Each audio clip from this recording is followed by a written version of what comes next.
Nurse এবং nursing অফিসাররা welcome to JENPAS UG nursing exam 2026 এর হেলথ অ্যাপটিটিউড কোশ্চেন প্র্যাকটিস সেটে নতুন পর্বে। আজকের ভিডিওতে থাকবে 20টা গুরুত্বপূর্ণ এমসিকিউ, যেগুলো গত কয়েক বছরের প্রবণতা অনুযায়ী পরীক্ষায় আসার যথেষ্ট সম্ভাবনা রয়েছে। আজকে আমরা কি করব? নিয়ম খুব সহজ। প্রতিটি প্রশ্ন দেখার পর ভিডিও পজ করবে এবং উত্তর দেওয়ার চেষ্টা করবে।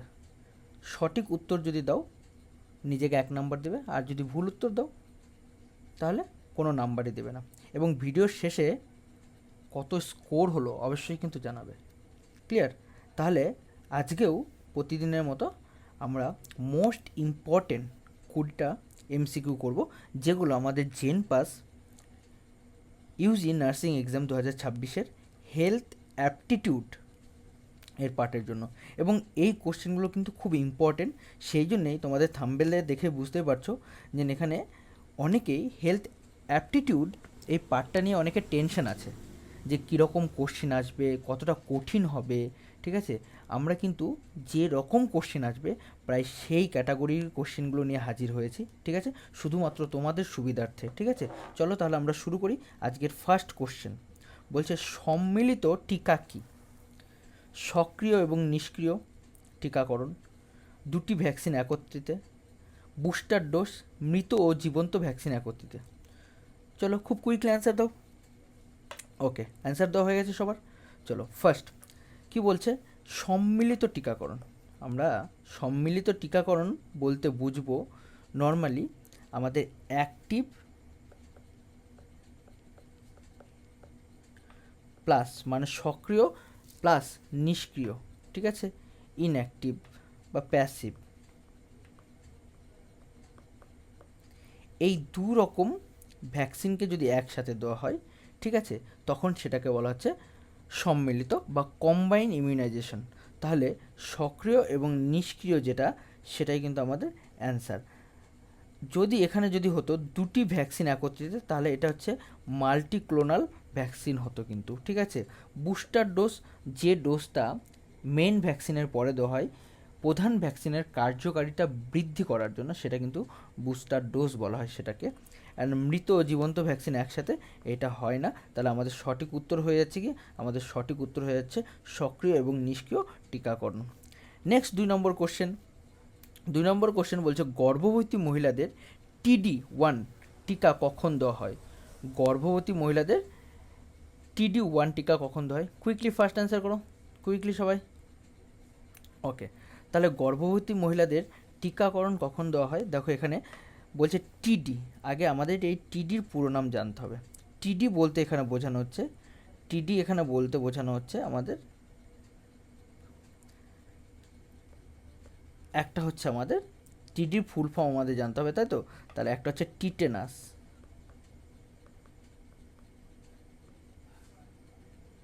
টিটেনাস, আর ডি আছে হচ্ছে ডিপথেরিয়া।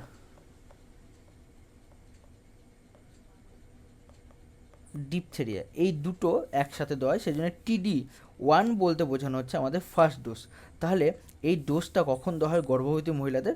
যেন গর্ভাবস্থার সঙ্গে সঙ্গে কিন্তু দেওয়া হয় এটা। ঠিক আছে, যাতে গর্ভাবস্থায় কোনো প্রবলেম ক্রিয়েট না হয় বা টিটেনাস জাতীয় কোনো রোগে আক্রান্ত না হয়। তাহলে সঠিক উত্তর হয়ে যাচ্ছে আমাদের বি নম্বরটা। তাহলে সঠিক উত্তর হয়ে যাচ্ছে বি নম্বরটা। নেক্সট চলে আসে আমরা 3 নম্বর কোশ্চেন। তাহলে আমরা যাচ্ছি এবার 3 নম্বর কোশ্চেনে। 3 নম্বর কোশ্চেনের যদি আমরা দেখি, তাহলে 3 নম্বর কোশ্চেন কি দেখো আছে কুইকলি। ওকে, বলছে মশা দমনের জমা জলে কোন মাছ ছাড়া হয়? মানে মশা দমনের জন্য জমা জলে কোন মাছ ছাড়া হয়? রুই, গাম্বুসা, ইলিশ এবং কাতলা। তোমরা ভালো করে জানো যে মশা মশা ডিম দেয় কিন্তু নোংরা জলে, নোংরা জলে কিন্তু ডিম দেয়। মশা ডিম দেয় নোংরা জলে এবং সেখানে লার্ভা তৈরি হয়, লার্ভা তৈরি হয়। তাহলে আমি যদি সেই নোংরা জলে বা বদ্ধ জলে কোনো মাছ ছেড়ে দিয়ে সেটাকে খাওয়ানোর ব্যবস্থা করি, তাহলে সেটাকে বলা হচ্ছে জৈবিক দমন পদ্ধতি। জৈবিক দমন পদ্ধতি। তাহলে কোন মাছ ছাড়লে পারে এই জৈবিক দমন পদ্ধতি হিসাবে কাজ করে, সেটা হচ্ছে গাম্বুসিয়া মাছ। তাহলে মশা দমনে কোন মাছ ইউজ করা হয়? গাম্বুসিয়া। রুই, কাতলা, ইলিশ এগুলো কিন্তু ইউজ করা হয় না মশা দমনে। ক্লিয়ার? তাহলে সঠিক উত্তর হচ্ছে গাম্বুসিয়া। তারপরে আমাদের 4 নম্বর কোশ্চিন বলছে WHO নিম্নলিখিত কার সদস্য? খুব কুইকলি অ্যান্সার দাও। WHO নিম্নলিখিত কার সদস্য? আচ্ছা, এখানে তোমরা কিন্তু ভুল করে অ্যান্সার দিয়ে থাকবে ওয়ার্ল্ড হেলথ প্রোগ্রাম, কিন্তু এখানে কিন্তু বলেছে কার সদস্য, কিন্তু চাইনি পুরো নাম, সেই জন্যেই এইটা কিন্তু ভুল করেও দেবে না, ঠিক আছে? ওয়ার্ল্ড হেলথ প্রোগ্রাম যেটা আছে, তোমরা কিন্তু ভুল করে এটাই প্রথমে চোখ যাবে তোমাদের, ঠিক আছে? এটা কিন্তু দেবে না, বলেছে কার সদস্য। তাহলে যদি দেখি, তাহলে WHO সদস্য যদি দেখি, তাহলে ইউনাইটেড নেশন ডেভেলপমেন্ট গ্রুপ এর সদস্য কিন্তু আমাদের WHO। আচ্ছা, আর একটা ইম্পর্টেন্ট ব্যাপার বলে রাখি, যে আমাদের WHO প্রতিষ্ঠাতা হয় 7 এপ্রিল 1948-এ।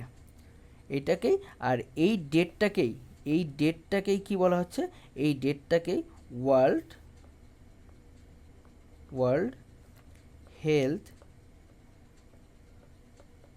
হেলথ ডে হিসাবে পালিত হয়। ক্লিয়ার? তাহলে আমাদের সঠিক উত্তর এ নম্বরটা। ক্লিয়ার? নেক্সট চলে আসি আমাদের 5 নম্বর কোশ্চেন, টাইপ 2 ডায়াবেটিসের অন্যতম কারণ কি? টাইপ 2 ডায়াবেটিসের অন্যতম কারণ কি? তাহলে বলছে জীবনযাত্রা, জিন মিউটেশন, ভাইরাসের আক্রমণ, জিন ও জীবনযাত্রার সংমিশ্রণ। কুইকলি অ্যান্সার করো। ওকে, নেক্সট। তাহলে কি বলছে? টাইপ 2 ডায়াবেটিসের অন্যতম কারণ হচ্ছে জিন ও জীবনযাত্রার সংমিশ্রণ। তার মানে এই টাইপ 2 ডায়াবেটিস কখন হয়? এখানে তোমাদের মনে রাখতে হবে ফ্যামিলি হিস্ট্রির জন্য, ফ্যামিলি হিস্ট্রি প্লাস ফ্যামিলি হিস্ট্রির সাথে আর কি মার্জ হবে? মোটা বা obesity plus unhealthy diet.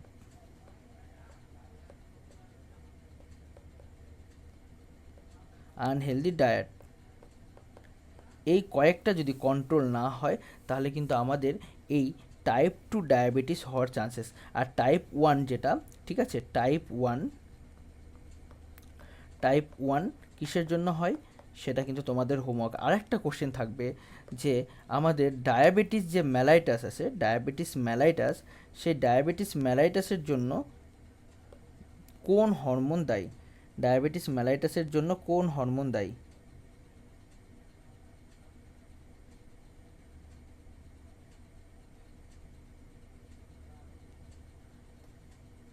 Diabetes ম্যালাইটাসের জন্য কোন হরমোন দায়ী? তাহলে সেটা হচ্ছে আমাদের ইনসুলিন। তাহলে ডায়াবেটিস ম্যালাইটাসের জন্য কোন হরমোন দায়ী? সেটা হচ্ছে আমাদের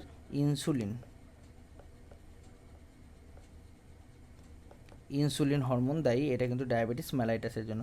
ক্লিয়ার? তাহলে আমাদের সঠিক উত্তর হয়ে যাচ্ছে ডি নম্বরটা। এবার চলে আসি 6 নম্বর কোশ্চেন, বলছে অগ্নাশয়ের কোন কোষ থেকে ইনসুলিন নিঃসৃত হয়? ইনসুলিন হরমোন নিঃসৃত হয়। তাহলে এটা কিন্তু ডিরেক্ট কোশ্চেন তোলা হয়েছে যে অগ্নাশয়ের আমাদের বিটা কোষ থেকে ইনসুলিন খরিত হয়, বিটা কোষ থেকে। তাহলে এই বিটা কোষ থেকে কি খরিত হয়? ইনসুলিন খরিত হয়। আলফা কোষ থেকে কি খরিত হয়?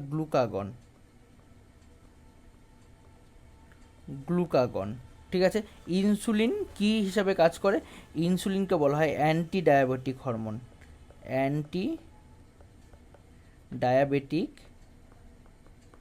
হরমোন, আর গ্লুকাগনকে বলা হয় ডায়াবেটিক হরমোন। তাহলে আমাদের সঠিক উত্তর হয়ে যাচ্ছে অগ্নাশয়ের কোন কোষ থেকে ইনসুলিন খরিত হয়? বিটা কোষ থেকে। নেক্সট চলে আসি 7 নম্বর কোশ্চেন, UNICEF এর প্রথম চেয়ারম্যান কে ছিল? তাহলে এর প্রথম চেয়ারম্যান জানার আগে আমাদের জানতে হবে এটার পুরো নাম কি। এটার পুরো নাম হচ্ছে ইউনাইটেড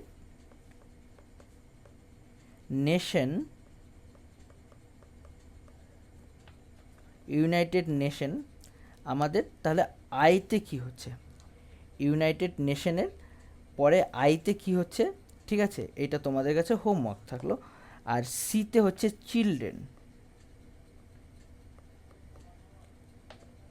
চিলড্রেন। ইতে হচ্ছে এমার্জেন্সি ফান্ড।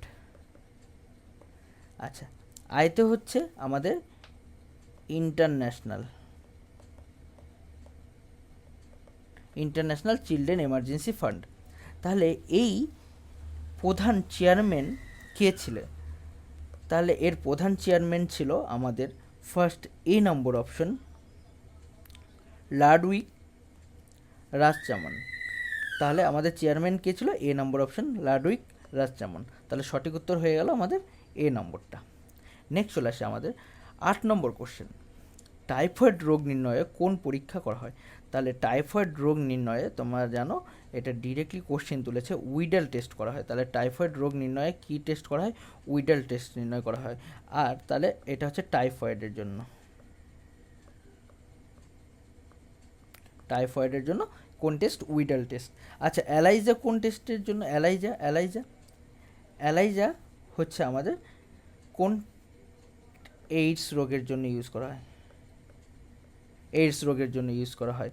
আচ্ছা, এইটা হচ্ছে টিউবারকুলোসিস, টিবির জন্য ইউজ করা হয়। ক্লিয়ার? আর বায়োপসি তো ক্যান্সারের জন্য ইউজ করা হয়, ক্যান্সারের জন্য বায়োপসি ইউজ করা। তাহলে আমাদের সঠিক উত্তর হয়ে গেল বি নম্বরটা। তোমাদের ক্লাসগুলো ভালো লাগছে তো?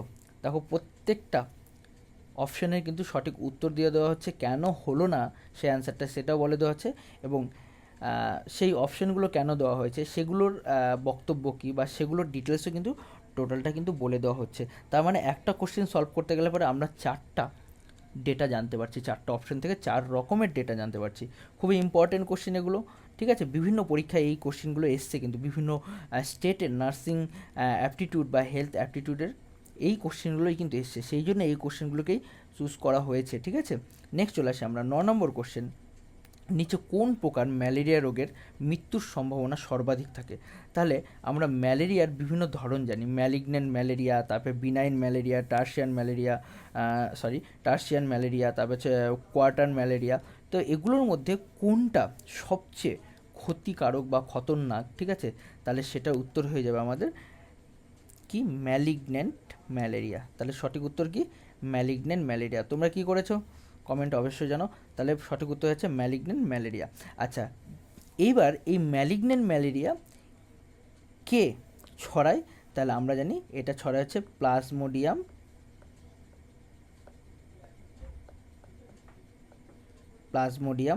ফ্যালসিফেরাম, প্লাজমোডিয়াম ফ্যালসিফেরাম কিন্তু এই ম্যালিগন্যান্ট ম্যালেরিয়াটা ছড়াচ্ছে, বা এইটাই এর প্যাথোজেন। ক্লিয়ার? নেক্সট চলে আসি 10 নম্বর কোশ্চেন, কোন দিনটি বিশ্ব এইডস দিবস হিসাবে পালিত করা হয়? তাহলে বিশ্ব এইডস দিবস হিসাবে পালিত করা হয় কোন দিনটি? সবচেয়ে সোজা আমাদের 1 ডিসেম্বর, এইটা হচ্ছে এইডস দিবস হিসাবে পালন করা হয়। আচ্ছা, তারপরে আমাদের দেখো এখানে বলছে 1 নভেম্বর, তারপরে 15 ডিসেম্বর, 10 ডিসেম্বর, ঠিক আছে? এখানে আর কিছু যদি আমরা অ্যান্সার দিয়ে দেখি, দেখো 24 মার্চ, যদি বলি 24 মার্চ, 24 মার্চ, তাহলে এটা হচ্ছে টিবি ডে হিসাবে পালন করা হয়, টিবি ডে, টিউবারকুলোসিস ডে। আচ্ছা, 7 April health day, health day হিসাবে পালন করা হয়। ক্লিয়ার? তাহলে আমাদের সঠিক উত্তর হচ্ছে 1 ডিসেম্বর। ক্লিয়ার? নেক্সট চলে আসি 11 নম্বর কোশ্চেন, ডব্লিউবিসি রক্তজালকের প্রাচীর ভেদ করে বের হওয়াকে কী বলা হয়? তাহলে ডব্লিউবিসি যখন কোনো রক্তজালকের প্রাচীর ভেদ করে বের হয়ে আসবে, ঠিক আছে, বের হয়ে আসবে, তাহলে এইটাকে কি বলা হয়? এইটাকে আমাদের ডিরেক্টলি বলা হয় আমাদের ডায়াপোডেসিস। তাহলে এটাকে কী বলা হচ্ছে? ডায়াপেডেসিস বলা হচ্ছে। তাহলে সঠিক উত্তর এ নম্বরটা, তাহলে এ নম্বরটা ইজ দ্য কারেক্ট অ্যান্সার। এবার নেক্সট চলে আসি আমরা 12 নম্বর কোশ্চেন, বলছে পোষণ অভিযানের লক্ষ্য কী? পোষণ মানে এখানে খাবারের কথা বলা হচ্ছে, তাহলে এটা ফুডের কথা বলা হচ্ছে। তাহলে পোষণ অভিযানের লক্ষ্য কী? তাহলে তোমরা সঠিক উত্তর দাও কুইকলি।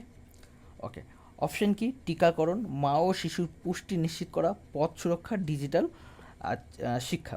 তাহলে এখানে পোষণ অভিযানের লক্ষ্য হচ্ছে মা ও শিশুর পুষ্টি নিশ্চিত করা, এটা হচ্ছে সঠিক উত্তর। ঠিক আছে, আচ্ছা, টিকাকরণ মিশন ইন্দ্রধনুষ নাম শোনা আছে? সেই মিশন ইন্দ্রধনুষ কিন্তু এই টিকাকরণের জন্য চালু করা হচ্ছে। ডিজিটাল শিক্ষা হচ্ছে আয়ুষ্মান ভারত, ঠিক আছে, বা ABHA, তোমরা নাম শুনেছ আয়ুষ্মান ভারত হেলথ অ্যাকাউন্ট। ঠিক আছে, এখানে একটা ছিল আয়ুষ্মান ভারত ডিজিটাল হেলথ বলে একটা অপশান ছিল, আয়ুষ্মান ভারত ডিজিটাল হেলথ। ঠিক আছে, এইটা কিন্তু ডিজিটাল শিক্ষার কথা বলা হচ্ছে, এখানে ডিজিটাল শিক্ষার কথা এখানে বলা হচ্ছে। তাহলে সঠিক উত্তর হয়ে গেল আমাদের বি নম্বরটা। নেক্সট চলে আসে আমরা 13 নম্বর কোশ্চেন। ব্লাড ক্যান্সার সম্পর্কিত অঙ্কোজিন কোনটি? তাহলে ব্লাড ক্যান্সারের জন্য দায়ী যে অঙ্কোজিন, সেই অঙ্কোজিন কোনটি? সেই অঙ্কোজিন কিন্তু AVI। তাহলে এইটা হচ্ছে ডিরেক্ট কোশ্চিন তুলেছে, তাহলে option number B is the correct answer. Next চলে আসি আমরা 14 নম্বর কোশ্চেন। সাপের বিষ অ্যান্টিবডির সঙ্গে যুক্ত হয়ে নিষ্ক্রিয় হওয়া, এটাকে কি বলা হয়? তাহলে সাপের বিষ যখন অ্যান্টিবডির সাথে যুক্ত হয় এবং নিষ্ক্রিয় হয়ে যায়, তাকে বলা হয় নিউট্রালাইজেশন। তাকে কি বলা হয়? নিউট্রালাইজেশন। তাহলে সঠিক উত্তর হয়ে গেল আমাদের এ, নিউট্রালাইজেশন। তাহলে সঠিক উত্তর হয়ে যাচ্ছে আমাদের এ, নিউট্রালাইজেশন। নেক্সট চলে আসি 15 নম্বর কোশ্চেন, খুব সোজা কোশ্চেন। HIV, তোমাদের জানতে হবে HIV কার প্যাথোজেন? এইডসের প্যাথোজেন। আচ্ছা, এইডসে আমাদের টি হেল্পার কোষকে কিন্তু এই HIV প্যাথোজেনটা কিন্তু ডিরেক্টলি অ্যাটাক করে। তাহলে বলেছে HIVর উইন্ডো পিরিয়ড কোনটি? উইন্ডো পিরিয়ড, তাহলে এখানে উইন্ডো মানে কি? জানলার কথা বলা হচ্ছে। জানলা দিয়ে কিন্তু রিকভারি করা যায়, জানলা থেকে কিন্তু ভেতরে ঢোকা যায় এবং বাইরে বের হয়ে যায় ইজিলি। ঠিক আছে, বা এয়ার কিন্তু ভেতরে ঢুকে বা বের হয়। তাহলে HIV উইন্ডো পিরিয়ড কোনটা? HIV উইন্ডো পিরিয়ড হচ্ছে প্রাথমিক দশা। তাহলে HIVর উইন্ডো পিরিয়ড কোনটি? প্রাথমিক দশা। ক্লিয়ার? তাহলে সঠিক উত্তর হয়ে গেল এ নম্বরটা। নেক্সট চলে আসি 16 নম্বর কোশ্চেন। আমাদের 16 নম্বর কোশ্চেন, নভেল করোনা ভাইরাসের সংক্রমণকে কি বলা হয়? নভেল করোনা ভাইরাসের সংক্রমণ, করোনা ভাইরাস কিন্তু আমরা জানি এটা কিন্তু করোনা ভাইরাসকে এটা পেন্ডেমিক হয়। তাহলে নভেল করোনা ভাইরাসের সংক্রমণকে কি বলা হয়? পেন্ডেমিক। আর তোমাদের ক্লাসে কিন্তু এন্ডেমিক, এপিডেমিক এগুলো টোটালটাই করানো হয়েছে। এন্ডেমিক, এপিডেমিক টোটালটাই কিন্তু করানো হয়েছে। নেক্সট চলে আসি 17 নম্বর কোশ্চেন, প্রসবের পরবর্তী অতিরিক্ত রক্তক্ষরণের অন্যতম কারণ কি? তাহলে প্রসবের পরবর্তী অতিরিক্ত রক্তক্ষরণের অন্যতম কারণ হচ্ছে জরায়ুর শিথিলতা। মানে জরায়ু যখন সংকোচন হবে কোন হরমোনের জন্য? অক্সিটোসিন হরমোনের জন্য যখন জরায়ু সংকোচন হবে তখন কিন্তু রক্তক্ষরণ হবে। 18 নম্বর কোশ্চেন, প্রসবের অগ্রগতি লিপিবদ্ধ করতে কোন যন্ত্র ব্যবহার করা হয়? প্রসবের অগ্রগতি লিপিবদ্ধ করতে ডপলার কিন্তু ইউজ করা হয় না। ডপলার হচ্ছে রক্তবাহের মধ্যে রক্তের গতি পরীক্ষা করতে ডপলার ইউজ করা হয়। আলট্রাসাউন্ড তো তোমরা জানো, USG। ঠিক আছে, তাহলে আমাদের অপশন হচ্ছে পার্টোগ্রাফ হচ্ছে আমাদের এই প্রসবের অগ্রগতি লিপিবদ্ধ করতে ব্যবহার করা হয়। 19 নম্বর কোশ্চেন, অজ্ঞান ব্যক্তির শ্বাসনালী পরিষ্কার রাখতে কি করতে হবে? তাহলে অজ্ঞান ব্যক্তির শ্বাসনালী পরিষ্কার রাখতে নাক চেপে ধরা, নো, কখনোই না। পিঠে থাপ্পড় মারা, না। জল দেওয়া, না। তাহলে সঠিক উত্তর হচ্ছে হেড টিল এবং চেন লেফট। ঠিক আছে, তাহলে এইটা হচ্ছে সঠিক উত্তর। তাহলে সঠিক উত্তর হয়েছে আমাদের এ নম্বরটা, এ ইজ দ্য কারেক্ট অ্যান্সার। আজকে লাস্ট কোশ্চেন 20 নম্বর কোশ্চেন। ঠিক আছে, বলছে এপসাইলনের ভারী শৃঙ্খলযুক্ত ইমিউনোগ্লোবুলিন কোনটা? মানে যে ইমিউনোগ্লোবুলিন বা IgG এর মধ্যে ভারী শৃঙ্খল হচ্ছে এপসাইলন। তাহলে এপসাইলন যদি থাকে তাহলে সেটা IgE হবে। তাহলে সঠিক উত্তর হয়ে যাচ্ছে ডি নম্বরটা। যদি গামা থাকে তাহলে IgG, আলফা থাকলে IgA, মিউ থাকলে IgM। ঠিক আছে, তাহলে সঠিক উত্তর হয়ে যাচ্ছে আমাদের ই। ঠিক আছে, এটা হচ্ছে আমাদের সঠিক উত্তর হয়ে যাচ্ছে। তাহলে এই ছিল আমাদের টোটাল 20টা কোশ্চেন, খুব ইম্পর্টেন্ট। ঠিক আছে, এবং তোমরা আজকের এই প্র্যাকটিস সেটে কত স্কোর হলো অবশ্যই কিন্তু কমেন্টে লিখবে। ঠিক আছে, তাহলে পরবর্তী ক্লাসে আমরা কিন্তু জেনপাস ইউজি 2026-এর আরও গুরুত্বপূর্ণ হেলথ অ্যাপটিটিউডের মিক্সড MCQ নিয়ে হাজির হব। ঠিক আছে? এবং সেগুলো কিন্তু খুব ইম্পর্টেন্ট। ভিডিওটা ভালো লাগলে অবশ্যই লাইক, শেয়ার অ্যান্ড সাবস্ক্রাইব করতে ভুলবে না। সবাইকে অনেক অনেক ধন্যবাদ। ভালো থাকো এবং পড়াশোনা চালিয়ে যাও, কারণ নেক্সট 7 তারিখেই কিন্তু তোমাদের পরীক্ষা। সবাইকে অনেক অনেক ধন্যবাদ। হ্যাঁ, আর একটা ব্যাপার হচ্ছে, আমাদের এই বায়ো এলিভেট ইউটিউব চ্যানেলের আন্ডার থেকে আমরা বায়োলজি টিউশনও করে থাকি, ব্যাচ এবং হোম টিউশন। ঠিক আছে? সেখানে আমরা 8 to 12 অবধি বেঙ্গলি ইংলিশ মিডিয়ামের ব্যাচ, ঠিক আছে, পড়ানো হয়। বেঙ্গলি বা ইংলিশ মিডিয়ামের ব্যাচ পড়ানো হয়। তোমরা চাইলে পরে যদি ছোটো বাচ্চা থাকে বা 8-9-এ কেউ পড়ে, তাহলে অবশ্যই কন্ট্যাক্ট করতে পারো। ঠিক আছে? সবাইকে আবারও অনেক অনেক ধন্যবাদ। পড়াশোনা চালিয়ে যাও, ভালো থাকো, সুস্থ থাকো।